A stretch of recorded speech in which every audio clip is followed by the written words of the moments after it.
everybody, here's the first look at the art journal page we'll be making today. I'm working in a large Dylusions art journal on a gessoed page, which I have allowed to dry before I begin applying these two colors of paint at the exact same time with a palette knife. So I've picked up the two different colors, and as I begin spreading it, you can see the really interesting effect that you get, because as the colors hit the page for the first time, the page is grabbing those colors so that they won't move, and I'm getting a really organic, interesting look with these two colors on my page. I'm then continuing to layer the color, so I have some areas that are a little bit thicker, some that are a little bit thinner, and it's giving me a very organic, grungy look, and then I will allow it to dry.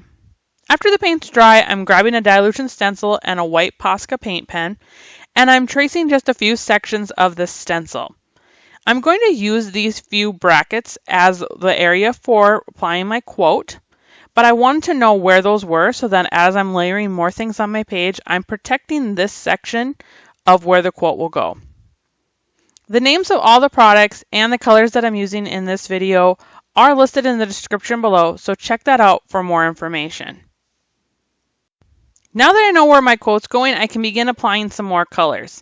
So I'm going to grab two more colors of blue paint, and I'm going to just create some really loose, organic, sort of circular, sort of square shapes on my background. I'm starting with the darkest color, and you can see very loosely creating this with my brush, and then I'm filling in each of the shapes. I'm taking care that I don't cover up any of the area that I saved for my journaling, but I will make my shapes go around it. So you can see, especially in the next color, when I move to the lighter blue, that I'm going to actually make the shapes so they look like they're behind the journaling area. I'm also taking time between each of the color applications so that as I'm putting the lighter blue on top of the darker blue, the paint is dry so that I'm not actually getting color mixing. So as I mentioned, I'm just doing lots of organic shapes. Some of them are going off the page, some are completely on the page. And then I'm also going to make sure that I have some of the shapes around my actual journaling area. When I'm doing around the journaling area, I'm taking care that I don't actually cover up any of the journaling. So I'm using my brush to just go around those blocks. And then I'm going to let this once again dry. And for the final layer of shapes, I'm once again going back to my original dark blue. And I'm going to keep making more shapes to go on top so that I'm having a lot of different layers and dimension within my background with these organic shapes.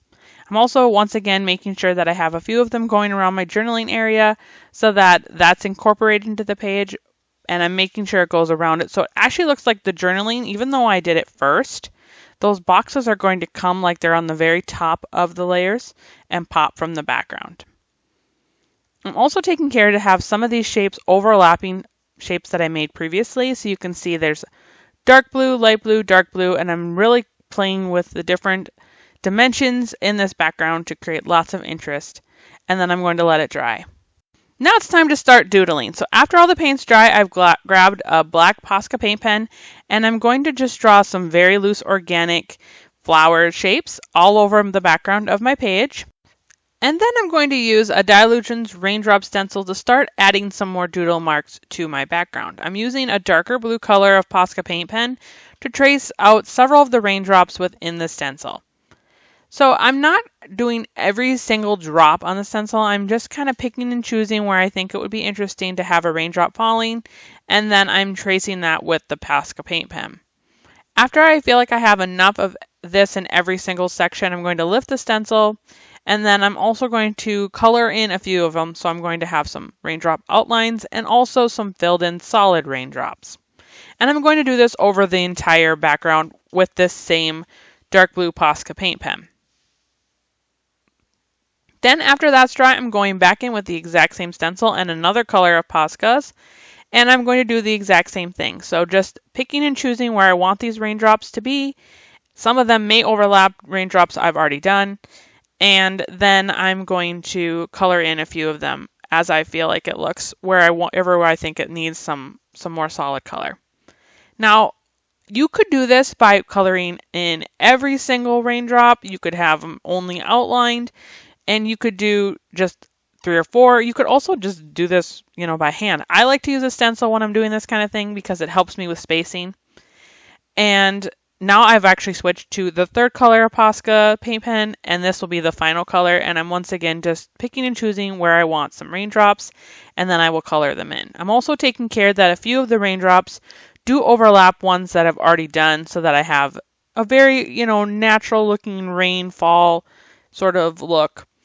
And then I will let all that dry. Now I'm using another Posca paint pen. I'm going back to my white paint pen, and I'm writing in the quote that says, "Learn to dance in the rain." I'm having some of the words be all uppercase, some be lowercase, just to make it more interesting. You could also do this with a stamp, but I really like when you're using an art journal to have some elements that are actually done by your own hand, and that includes lettering. So I like to do this in my own art journals.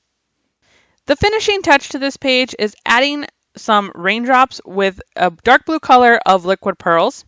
Liquid pearls are a dimensional pearlescent paint, so however you apply it from the bottle is exactly how it's going to dry. So I'm drawing out the outline of the raindrop or teardrop shape, and then I'm filling it in with the paint directly from the bottle. So I actually have dimensional raindrops now falling, and it will dry exactly like this. It will be slightly raised and a pearlescent raindrop.